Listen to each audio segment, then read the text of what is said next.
video, we're going to talk about cleavers and how to cook cleavers in 5 different delicious ways. Why is it called cleavers? Check it out. It cleaves, it sticks to absolutely everything. And now that it's gone to seed, it has these little pods that get stuck to absolutely everything too. So you'll see animals coming in with these on their fur. If you walk in these, you'll come in and your pants will have a whole bunch of these little pods. It's very annoying when they get to this stage. And I hear that these little pods can somehow be used to make coffee. I don't know. I will not be finding out. My husband made it very clear that if it does not have caffeine, there is no point to coffee. Now, normally when I do these videos, I say 3 things. Number 1, I'm not teaching you how to identify any kind of any time of vegetation. There are people out there who are amazing at telling you how to identify different plants. I am not an expert. Ask someone better than me. I'm not going to tell you where to find this plant. I am not an expert in that. So unfortunately, ask someone wiser. And normally I say I will not have any of my own recipes because other people have made amazing recipes and I'm just trying them out.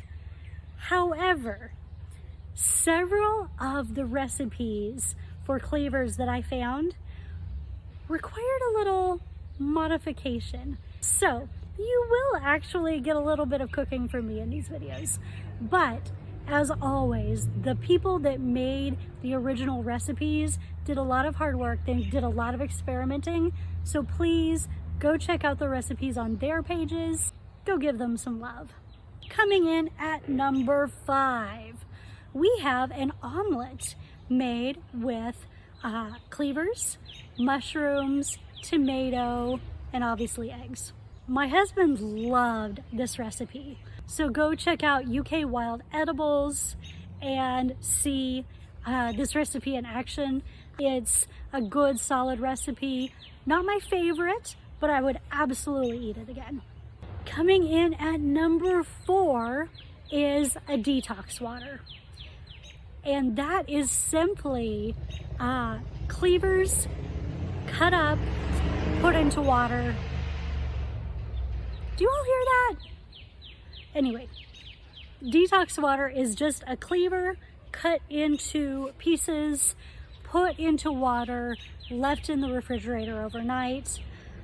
I expected it to be absolutely horrible, but it's really similar to like a cucumber water. It's very cooling and refreshing. I feel like if you added some different things to it, it would just be phenomenal. Maybe a little bit of mint or some lemon.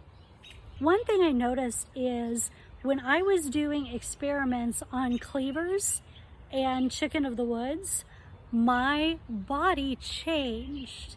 And I don't know if it was, I don't know how much of it was that I was eating the cleavers, how much of it was that I was eating less meat, how much of it was the mushroom, but I noticed that my body slimmed down. My stomach specifically, the bloating went down dramatically. So I definitely think that when people talk about the health benefits of cleavers, I think that that is absolutely accurate. Highly recommend it.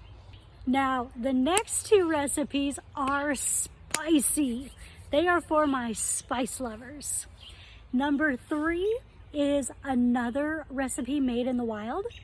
It takes chorizo, which if you don't know what that is a type of Mexican sausage. It is delicious. I love it so much. And this recipe is really simple. You take the cleavers, you boil them 10 minutes, you cook them in a pot with the chorizo. I think you add some salt and pepper.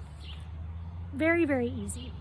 Now, what I did find is that when you're making this recipe, you really only want to use the top of the cleavers, because as you get farther down, that stem gets more woody, and the texture was not okay when you ate the parts that were kind of woody.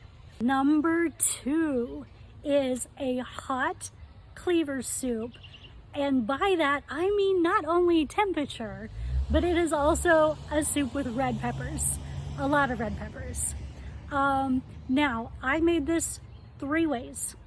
Well, let me rephrase. I made this once and added some things and then added more things. The first time I made it, it was good, it was solid, but I felt like it could be a little bit better. So in addition to the things in the recipe, I added a little bit of cardamom, a little bit of cumin, just a little. And with that, I got my husband to give a soup a rating of like 8 out of 10. My husband hates soups. That is the highest rating I have ever got him to give me on a soup. So this is almost a miracle. You know the soup has to be good. But he gave me one tip to make it even better. So the next day I added some chicken, reheated the soup, and my husband raised his rating to a 9 out of 10. Again, miracles. So definitely recommend this recipe. Coming in as my personal number 1 is Cleavers juice. Now, I am not a juicer. Absolutely not a juicer. I do not drink juices in the morning. I don't drink them in the afternoon. I almost never drink juice. I'm not even that much of a fruit person. But this recipe was really good. You basically take your cleavers, take some lemon, take some ginger, pop them in a blender with some water, go to town. So I found that the amount of ginger in this, oh, an apple, I forgot an apple. So I added these things in. I felt like the ginger was too much for me, so I ended up putting in a bit of extra apple. And it was really good. I liked it. But then I was like, this seems suspiciously like applesauce. So I decided to play around with it and I made it a bit thicker, and it was an amazing applesauce. And then I put it in the freezer. This would be a fabulous popsicle or just a treat, like a sherbet kind of a texture. Yes, highly recommend this recipe. So now you know amazing ways to make cleavers, but maybe you knew some of your own. So if you've cooked cleavers and you have a great way to do it, tell me in the comments below. I have a lot of cleavers in my yard. I will clearly be cooking with it again. So yeah, pass on your wisdom. Tell me how this works. As always, don't forget to like this video, subscribe to this channel, and I will see you later. Eat something wild.